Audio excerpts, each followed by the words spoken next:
এটা বেশ কিছুদিন আগের ভিডিও। দিনটা আমার কাছে এতটাই ভয়ানক ছিল যে ভোলার নয়। সকাল থেকে তো দিনটা বেশ নরমালি ছিল। ঘুম থেকে উঠে যেমন রোজকার রুটিন সেটাই করছিলাম। তো আগেই আমি বিছানাটা তুলে নিয়েছিলাম, নিয়ে ঝাড়-টাড় দিয়েছিলাম। আর জানলা খুললে সোনা বাইরে ওখান থেকে দেখবেই, সোনার এতই ভালো লাগে বাইরে দেখতে।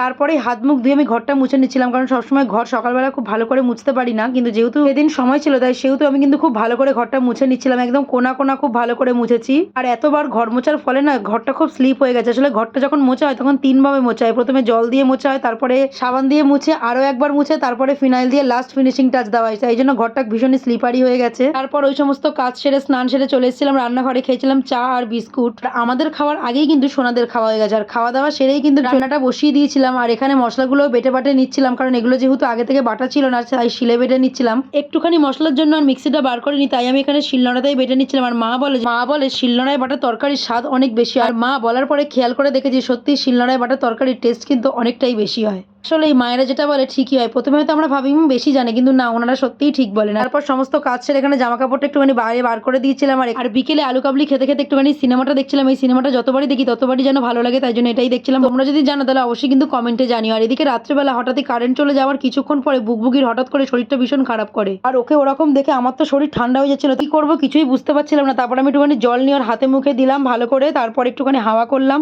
ওর ওকে নিয়ে বসেছিলাম। আর আমাদের সাথে সাথে কিন্তু বাকি বাচ্চারাও জেগে বসেছিল রাত্রি ৩টে অবধি। তারপরে সব গিয়ে আলটিমেটলি শুলো।